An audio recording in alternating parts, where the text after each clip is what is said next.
Hi everybody, very welcome to my Sunday night live stream. I do apologize that I'm a little bit late, but as you can see, I am not in my natural setting here. I'm actually out in the woods, basically. We're redoing the kitchen at home, so I'm living at my mother-in-law's place, so I'm living at her farm. So if you see a duck fly by or a goat jump up at me or something like that, it's completely normal, and that's what you can expect. Right, guys, so before we start this live stream, I just want to announce that I'm doing this particular live stream today together with pilotcareershow.com. All right, there is a link here in the description of the video to the Pilot Career Show, and what it is basically is that these Pilot Career Show they arrange for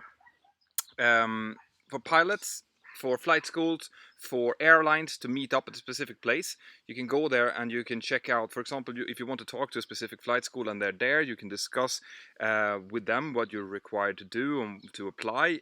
If you are already a pilot, then you can go there and you can talk to potential employers. Like Emirates are joining up in I think they're joining up in Rome as well. That's the next one coming up now on the 3rd of July. So check out the link in the description and join up if you're interested. Okay, I think that this is a good opportunity for you guys to either, if you want to find a flight school, or if you want to find an employer, or if you're an employer and you want to find cadets, then this is a this is a good way of doing so. So check it out. Right, guys, we are going to start just like we always do. If you have a specific question that you really want me to answer, then use the super chat below. I will be answering the super chat questions first of all, and then I will go into the normal chat and the Mentour Aviation chat as always. So let's see, let's get started. So it seems like I have a little bit of problems with the with the live model here. Let's see if we can get it up working, because I can't see. There we go. Right. So I don't know why this is. YouTube is changing stuff around, guys. So that's why I can't really find the super chat questions. But here we go. So Daniel Benningson is asking, "Hi Petter, is one of the reasons to have engines under the wings due to the Gottröra accident in 1991 in Sweden, when clear ice went into the engines of an MD-81, causing an engine failure?" No, the reason that the engines are situated either under the wings or on top of the wings has to do completely with what the aircraft manufacturer was prioritizing when it came to that particular model. All right, so they haven't changed from having engines in the back to having engines under the wings because of that accident. However, that accident did show that the back-mounted engines were more susceptible to the risk of ice being cracked off the wings and being sucked into the engines than engines that were mounted under the wings. So the aircraft that had back-mounted engines did have to go through a little bit of well, first of all, security checks. But what really happened with that particular accident, and with an accident that happened down in Turin, which was very similar to that, was that we had to change our de-icing procedures. So before, there was no need to do a tactile check on top of the wings after you'd had de-iced, but after these accidents, whenever you could suspect clear ice, then there was a requirement for the de-icing provider to go up and physically check the top of the wing to make sure that there was no clear ice hidden underneath the de-icing fluid. So there was quite a lot of changes that came in as a response to these accidents and incidents, but not specifically to change the location of the engines, if that was your question. But it's a great question, and in fact, it is very likely that I will be doing an episode on wind drops procedures, de-icing procedures, and things like that when the winter starts approaching again. So it's a great question, and I hope that answers some of it for you. Doug Pauly. Hey Doug, it's great to see you here. Doug is here almost every live stream, so it's always great to have you here. Doug is asking, so hi Mentor, does the seeming enormity of a 100-ton hunk of metal taking off and being supported by thin air still strike you, or have you experienced inured to this seeming miracle? Yeah, for me it's not a miracle anymore. The simple reason for that is because I understand the physics behind. It is no more a miracle to me that an aircraft can fly than that a huge hunk of metal can float. You know, it's following the same kind of physical principles, and this is one of the reasons why it is so important that you guys pay attention in school and that you actually understand the physics behind, flying in general. But basically, all of the physics that you're going through in school is going to have an application on your professional life as a pilot. So no, I don't think that it is particularly strange. Uh, I am, of course, amazed by the power, and I am in awe of the aircraft that are flying around. But I don't find it magical anymore. Not the actual, understanding. The actually seeing a 747 or an Airbus 380 take off, I think brings a sense of awe and amazement to any normal human being. I hope that answers your question. Rhys, Marjoram, thank you very much. Now, your question didn't come in, so as always, contact me through the Mentour Aviation app and just go in to submit feedback. That sends me an email, and and just say that you had a super chat question that didn't get answered. Then I will be answering it to you through the chat, okay, or through an email. So every type of video is asking, what's the weather like in Girona? It's boiling in Scotland. Well, it's boiling here as well. That's one of the reasons why I'm sitting outside and not inside. Another reason is that we don't have electricity in my mother-in-law's house. She's actually using solar panels. But yeah, it's been 30, 34 degrees warm here during the day. And right now, I'd say it's probably 28 degrees. So it's absolutely fantastic summer weather here. If you have a chance to visit Costa Brava, I seriously want you to do so. So, Seth King, any help with low-hour jobs in Europe for 250-hour United States pilot? Yeah, we need every one of you. If you can get a working visa in Europe and you can convert your licenses to EASA, to the EASA standard, then there is a fairly good chance for you right now to find a low-hour job. Employers like Ryanair, for example, is employing about 700 pilots, low-hour cadets per year. That's a huge chunk of pilots. Okay, so once again, if you can get a working visa and you can get your EASA license verified here, it's going to probably take you. You have to redo some, or if not all, of the exams and a little bit of flight testing as well. Just like it will be for me if I would like to go to the United States and fly. But there is possibilities if that is possible. So by all means, check it out, and best of luck. Right, so let's see. I'm going to try to find my way up here to the other questions. The YouTube is not helping me out much. Silly Green, 3593. I'd give more if I could. Can you talk about maternity leave pilots? Can mainly female pilots even start a family once they find a job? That is an absolutely excellent question, and of course they can, right? Any employer with worth its salt is going to have a fixed maternity leave scheme in place. Okay, so yes, the airline that I work for have maternity leave that you can apply for. I can't say now exactly how long that is because it depends a little bit on the country of residence for the airline.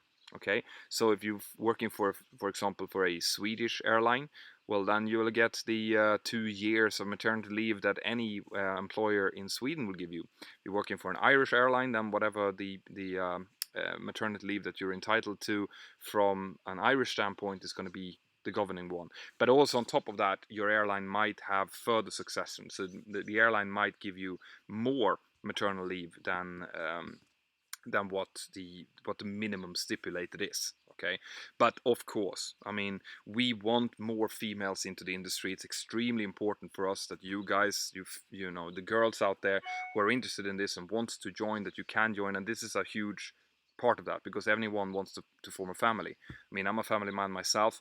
I have my 2 boys here. I didn't take out any maternal or paternal leave because we didn't have much to take, but of course there is schemes for this, so don't worry about that.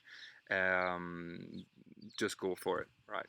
We're living in a society now that has come a long way from the time when maternal leave was something that you could get or not could get. Today everyone should get it. All right. Cool. So, Kurosh, Jalai. Hi, mentor. How high do you raise the nose during the flare? And when do you usually disconnect the autopilot during an ILS approach? Great question. So, the flare part, as in the landing part of learning to fly a 737, is actually something that a lot of people are struggling with in the beginning. So, if I start with your second question first, when we disconnect for an ILS approach, we have to do that before 158 feet, which is the minimum use height for the autopilot. If it's a Category 1 ILS, if it's a Cat 3, we don't disconnect the autopilot, we use autoland, okay? And Cat 2 as well in our case. And normally, though, we tend to disconnect maybe slightly inside of 4 miles. So after we have configured fully down, gear down flap 15, we've done the landing checklist, we've extended the final flaps, then we disconnect. Or if the weather is good and there's not a lot of traffic around and, the weather kind of allows, then we disconnect further. I mean, I can happily fly a complete ILS approach, including the interception of the localizer manually, if the weather allows us. But the founding principle, the governing principle here, is to make sure that both pilots have as much available attention as possible, and the automatics helps a lot with that. So when there's a lot of mountains around, traffic around, maybe tricky weather, maybe storm clouds and stuff like that, then we use the third crew member, which is the autopilot, to assist us and to take away some of the workloads, so that we can use our mental capacity to monitor that everything is going right, that we're not taking any unnecessary risks. So that's why people keep the autopilot engaged for as long as we do. But a day like today, you can disconnect early. You just brief the your other pilot that you're going to do so, and you can disconnect and hand fly to get a little bit of hand flying feeling in. When it comes to how much you raise your nose, it depends a little bit about what your descent rate is. Okay, on a normal ILS approach, you should be coming in on a 3 degrees glide slope with about 750 feet per minute, and then we're talking about maybe a couple of degrees, 2 degrees or something.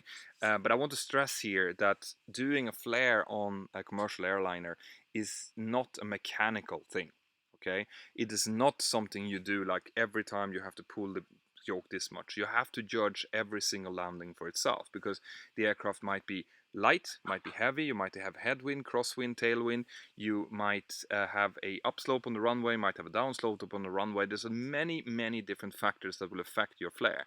So generally speaking, a couple of degrees. But what we do is you come into about 50 feet or so, we listen to the radio altimeter that calls out 50, 40, 30, 20, 10, about that, all right? And the flare maneuver starts between 30 and 20 feet. So at around 30 feet, you start to kind of feel where you have the aircraft, how much it is responding to your pitch inputs. At around 20 feet, you start to slowly decrease the descent rate, because that's what you're doing. You're not stopping the descent rate, you're arresting the descent rate. And as you're doing so, you're simultaneously closing the thrust levels, so that ideally you kind of come into the flare with a little bit of descent rate, and you close the thrust levels just as you touch down at the touchdown zone markings, which is what the landing distance calculations have been calculated on. Okay, so but I can't stress this enough, guys. Every landing is different, so there's no kind of you do it like this and you will always be successful. This is why line training takes for a cadet around 90 sectors ish. Can be up to 120 sectors, it can be down to about 70 sectors, but it is there. All right, somewhere around there is what it takes to actually get your head around how to land this aircraft safely every single time. And I still do bad landings. I should be saying that as well. Like, sometimes I really put it down, but the key is I've come to a place now where I know that every landing will be safe. If I feel that I can't guarantee that, well, then I go around. That will be because of my environmental factors like wind shears, extreme crosswinds, or stuff like that. All right? Cool. Are your sons thinking about becoming pilots? Yeah, they are, but my sons are 6 years and 8 years old, which means that if I was a plumber, they would be thinking about being a plumber. If I was working, cleaning the aircraft floors, they would be thinking that that's the coolest job in the world. Any 6 or 8 year old boy will want to become what his father is doing, I think. Anyway, so at the moment, I'm encouraging them, but I know that when they become 13, 15 years old, they will have their own dreams based on their own experiences and what their dreams are. I'm going to support. So I will do my utmost to make sure that they are happy in whatever they decide to do.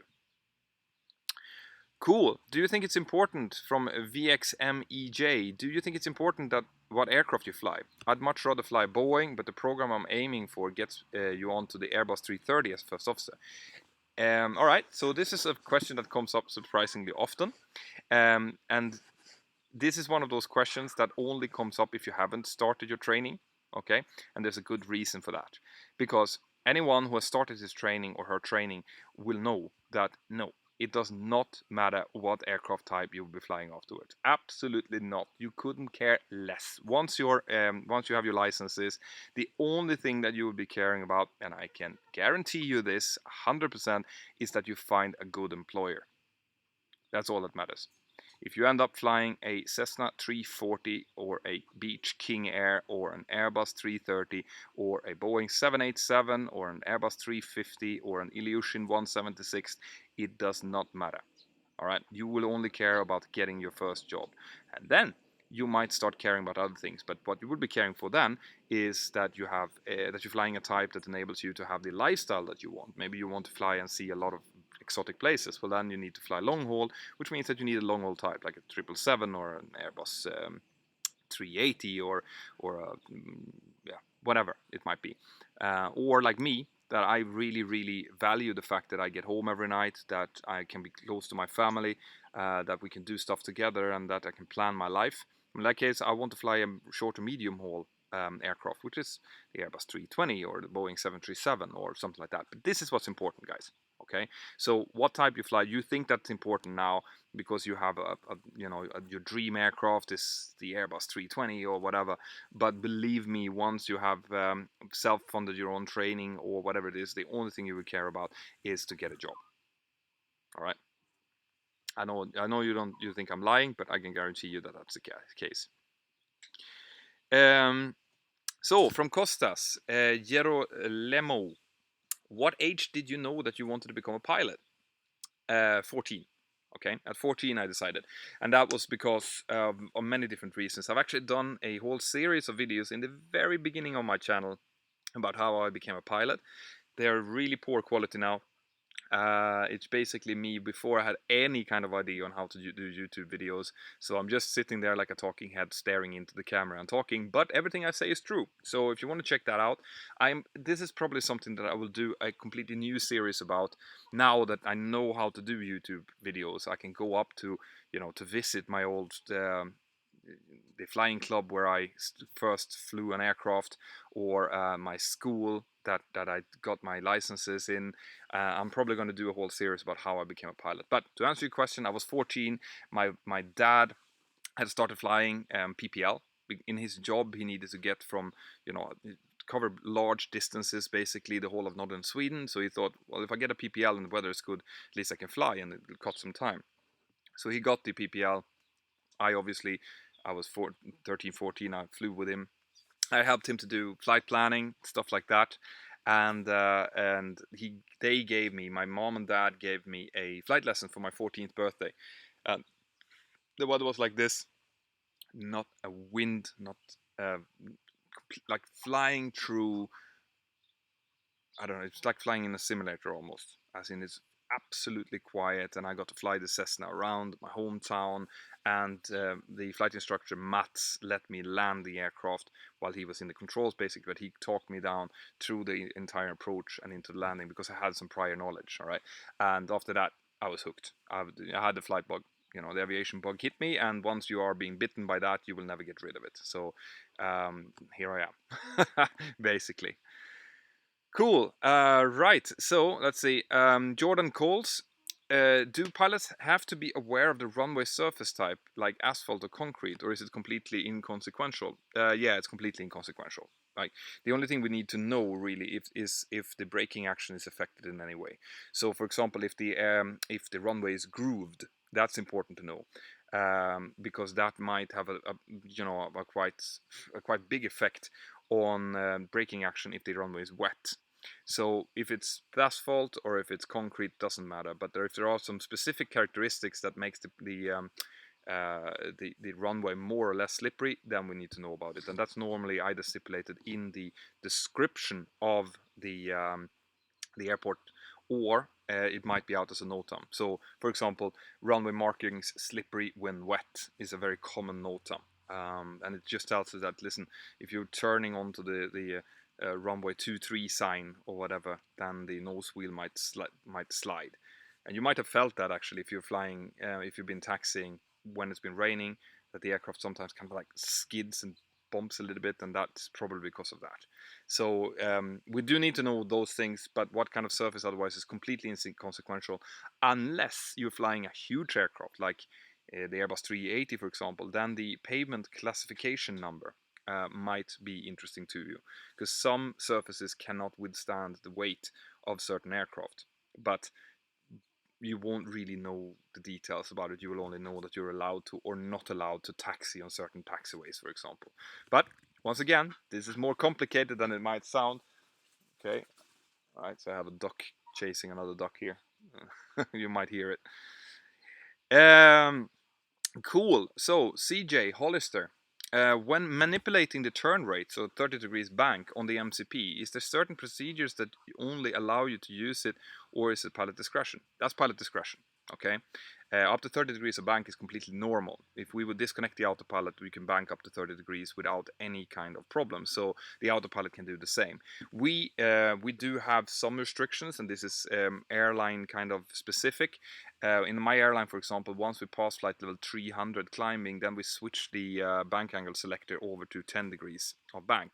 And the reason for that is that while, for example, if you're flying an LNAV track, so you're following the pre-programmed route that we've put into the FMC, the aircraft knows what altitude it's at, and it kind of adjusts the bank angle accordingly to make sure that it follows the performance standard. So if it feels that it's very high up, for example, and it doesn't have enough extra thrust, well, then it won't bank more than it allows it to keep the good safety margin to stall.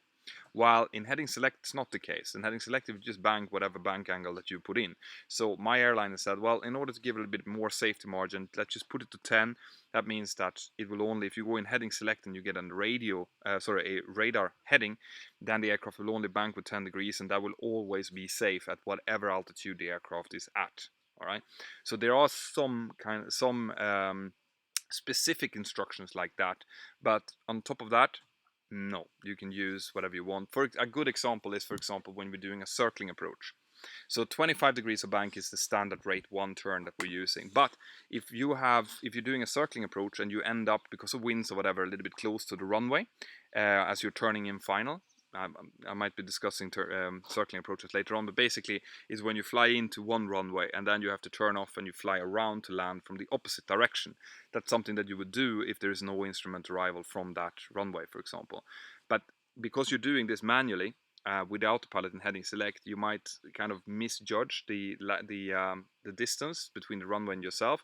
And if you're noticing that as you're turning on to final and you see, oh, I'm gonna shoot through the center line, then you can increase the bank angle to 30, and that together with reducing the speed might get the turn radius down enough for you to end up on the extended center line anyway. So there are things like that we do, right? And this is something that I will show you when I start showing you flight patterns in the simulator, which I'm hoping to do on the channel very soon, right? By the way, guys, as you can see here, this is my new website, mentorpilot.com. Okay, and this is part of my ongoing work to try to improve this platform from you. My goal from the beginning has always been to create kind of a corner in the aviation world where anyone who is an experienced pilot, so if you're an experienced pilot, you should go there. If you are an aviation enthusiast, you should go there to find out more. And if you are about to start your training or you're in training, you should be going to either Mentor Aviation, which is the app, mentorpilot.com, or my YouTube channel, or my Facebook, or my Instagram. All right. So I'm doing this to kind of have a comprehensive platform for you guys to find out loads of stuff about aviation. Okay, and I want you guys to help out. So if you go into mentorpilot.com today and you look through and you say, well, actually, I'm missing this. I would like to have news feeds. We're working on that. I would like to have frequently asked questions. Then we'll do that. And just give me feedback. because I need feedback in order to make sure that this is relevant for you guys, which is my ultimate goal. Okay, so cool. Doug Pauly, one more question from Doug. Great. What does your evidently environmentally conscious mother-in-law make of your choice of career? Yeah, my mother-in-law is she's kind of environmentally conscious, not by choice but by necessity.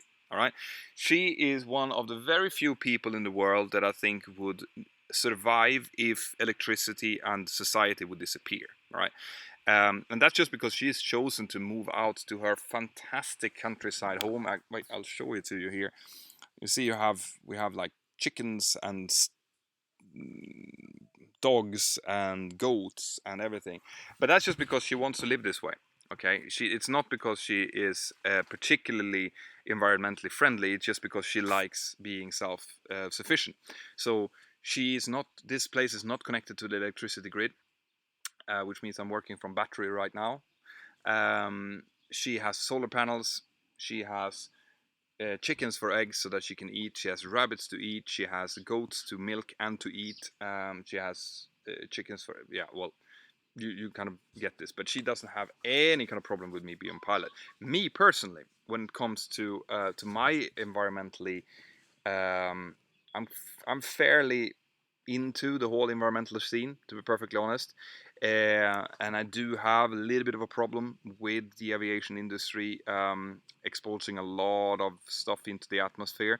However, I'm also aware that if those people would put themselves in a bus or a car instead and do pretty much the same travel or similar, they would actually produce more CO2 than what we do with a full aircraft. But that's, I am hoping that the aviation industry will be working hard against not only improving the efficiency of engines, but also looking into reusable flight propulsion, whatever that might be. In the future, it might be electrical or it might be hydrogen driven or something like that. I'm hoping that will happen because I do not think that it's sustainable the way that we do it right now. But it's a great question, Dog. Thank you. Great. So that's I can't see any more super chat questions at the moment, which means that I'll go and see if there's someone in the Mentour Aviation app who has something to say. By the way, there's a new update to the Mentour Pilot app, sorry, Mentour Aviation app coming very soon. All right. I have listened to your feedback regarding the chat to make it more user friendly. So I will do that. I had a huge increase or a huge improvement in mind. Turned out that was way too expensive to do. So what I've done is I've gone in and I've changed the basics, the really important stuff to make sure that the chat runs well, that you can post links, that you can answer by just clicking on a user instead of writing the whole nickname. There's going to be stuff like that coming in. Okay, it's not ready yet. It's in the testing phase, but I'm guessing that it's going to be ready either at the end of this week or next week. Okay, so there is huge improvements on the Mentour Aviation app. So if you don't have it already, check it out. Right, so let's see. Lee, 2005 in the Mentor Aviation app here. What's the best headset to buy for flight school? Great question. All right. So when it comes to buying headset, guys, if you're going to be flying propeller aircraft, then I would buy either a very good passive headset. David Clark makes a lot of good headsets. Or if you have the money over, go for a Bose A20 headset directly, because the Bose A20 is, we're talking some seriously high quality headset there, and you'll be able to use it for many years. And you'll be able to use it in flight school, but you'll also be able to use it when you come and you fly in the 737 or the Airbus or whatever it might be. The A20 was made for general aviation primarily, but it's also being used by a lot of commercial pilots. Okay, so Bose is good, but if you don't have the budget for that, then go for a high quality passive headset or a mid quality kind of active headsets that are available for around $500 as well. I do think, however, if you're splashing out the kind of money that you are for flight training, that it's probably good to make sure that you have a quality headset that will last you for long. So when it comes to the pro flights that I was part of launching and that I'm using myself right now, that is suitable for pressurized jets. All right, so if you are going to fly an Airbus 320 or a Boeing 737 or a 787 or whatever it might be, then the ProFlight is an excellent headset. Okay, but I wouldn't buy it if I was going to start my flight training flying a propeller aircraft, for example, because it's not made for that. The A20 is better in that case. I hope that makes sense. Right, so let's see, more questions. From Navis in the Mentor Aviation app, and by the way, this is how the chat looks, okay? And people are sending me questions now all the time. It's quite busy at the moment. Sometimes it's a little bit slower, sometimes it's very, very busy, but it's a great community. Everyone is trying to help each other, so it's cool to see. Right, Mentor, I am interested in starting training, but I don't think I can afford a pay to fly. Any advice? Well, you should never go for pay to fly. All right, pay to fly. And what I mean by pay to fly is where airlines is offering you to fly, to work for them and pay them, right? That is an abomination that should never existed and shouldn't exist. And if any airline is using it, then shame on them. All right, because pay to fly makes me angry to my bone. All right, it's a completely different thing to pay for your own training. That is still the norm. Okay, but it's that this is something that I'm working quite hard on trying to influence airlines to come in and take a more active role when it comes to the financing of flight training. But if you can't afford it, which is the case for a lot of people out there, I just did a blog post on mentorpilot.com about this and what I think about it. You can go in and check it out later on. But the only way to do it, really, if you're not in a country like Sweden or Norway or Denmark, I think even Finland that has government-sponsored program, is that you're going to have to save up the money. That's the sad truth of it. And the way to do that, guys, is that you get a job, whatever best job you can possibly get. You save up money. You use to save up money to fly, and you gain your licenses as you go through the modular route. It might take you 5-6 years to do so, but a lot of people I know remember Dyfrig, right? From the Mentor Cadets. If you haven't seen the Mentor Cadets, I'm going to do a roundup soon to see how it's going for all of the Mentor Cadets, right? But Dyfrig is a good example of that. So he was a lumberjack. He was working out in the woods, cutting trees and taking care of forests, and using that in order to save up for money for flight school. And he has gone a long way, right? Without having much money, without having rich parents or anything like that. He is a model for how people can achieve their dreams even if they don't have any money. So anything is possible, guys. Like I've always said, if you see the obstacles, that's all you will see. If you see the opportunities, well, then you will see beyond your obstacles and you will keep working towards them. Emily, the aviator. Hi, Emily. Great to see you here. So you didn't actually have a question here. I'm just reading out your name for no particular reason. But that's a shout out for Emily, one of our female becoming pilots. She was in the live stream that I did on Instagram a while back. And by the way, guys, if you're not following me on Instagram, if you want to be part of a live stream, not only ask questions, but actually be part of it, then I'm doing live streams on Instagram as well, where I can kind of invite you. That's what I did with Emily a while back. Unfortunately, the sound didn't work. But I love interacting with you face to face. So that other people can see it as well. I'd love for YouTube to do that as well. I'm sure that's something they're working on actually. But check me out on Instagram, mentor_pilot, and you'll find me there. Right, cool. So I see there's not much more. Either the super chat is not working. Oh, let's see. All right, so there's no more super chat questions coming in. So I'll keep taking some questions from the normal chat instead then. So RS Aviation is doing a great job at the moment of monitoring the chat to make sure that there's no spamming. Please don't spam, guys, because that makes less people able to ask. So we have here CAE, FTA, or L3NY. Both of those training organizations are very good training organizations. Okay, I don't know L3 very well. I know CAE a little bit because I did my type rating for CAE. Now, CAE is a huge worldwide organization who have good quality training. So does L3. These are giants. These are big flight schools, guys. But you'll also pay for that, So remember that. Whichever one of those you are either invited to, you pass your test for, or you choose to join, is going to give you high quality training. So it doesn't really matter, guys. It might, it might matter if you have a specific airline that you want to get into, and that particular flight school has some kind of a deal, or they do a pilot pool or something for a specific airline. In that case, it might matter. Otherwise, it doesn't. At what age can you begin flying? I think you can begin at a very low age, actually, but you can only get your licenses really when you are 18 years old. So, except for starting to fly, for example, gliders, which you can get your license when you're 15, I believe. I would probably wait and hold off a little bit until I'm maybe 17 and start then, because there's no point really in starting early, except it's fun. Please, Mentour Pilot, what airline do you work for? Please respond to this question.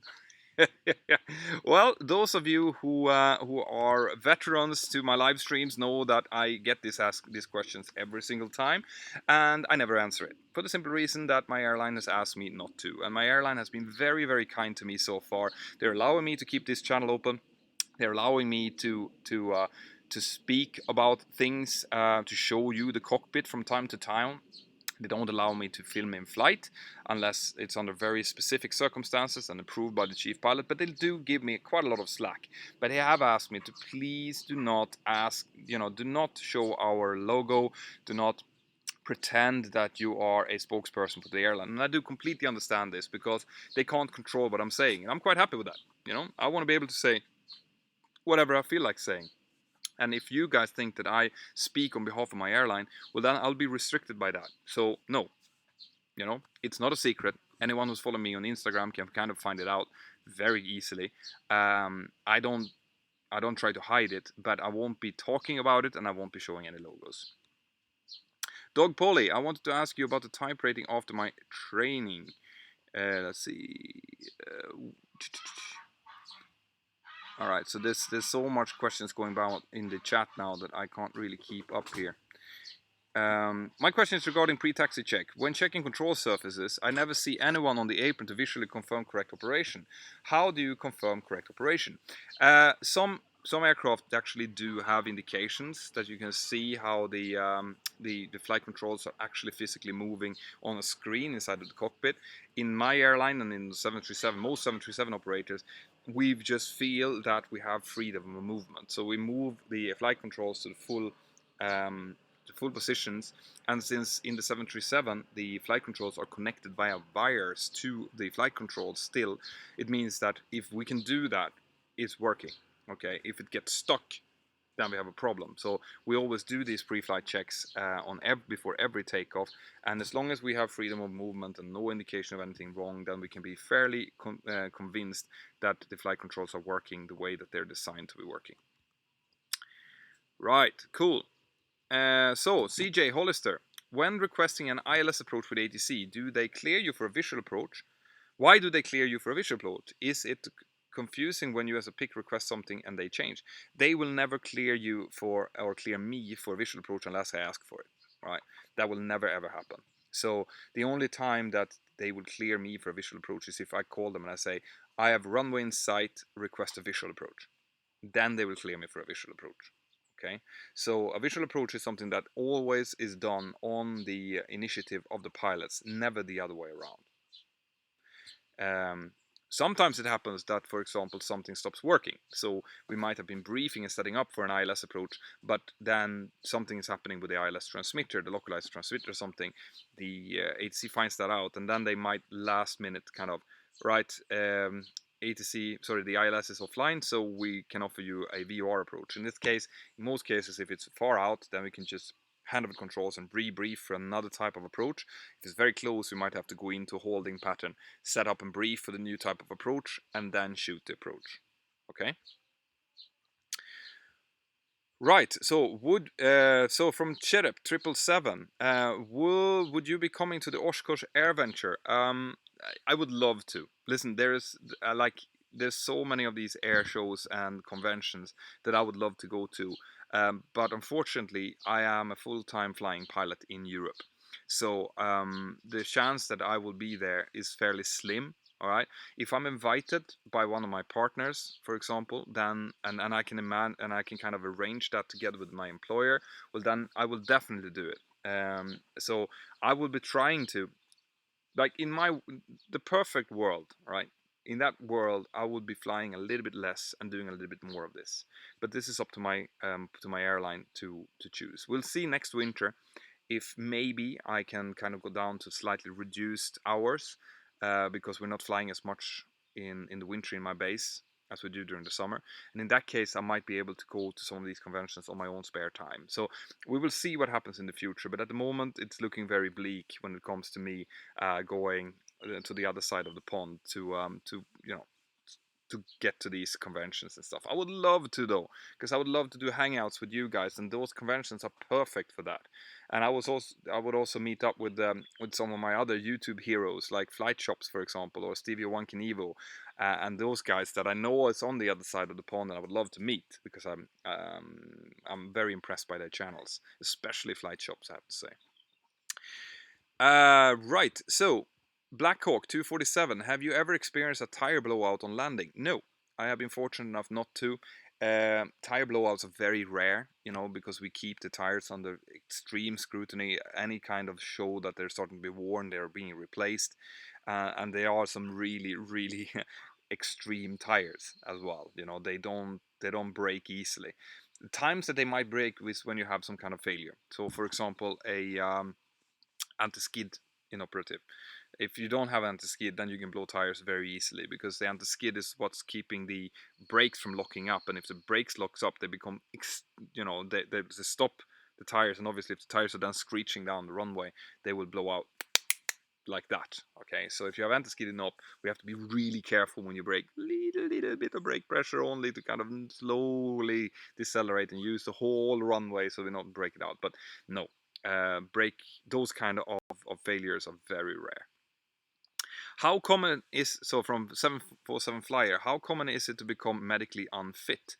Very uncommon, but it does happen from time to time. And most of the time, you can come back. So I've had friends that have broken legs, for example. In that case, they can be gone for a year, depending on what happened.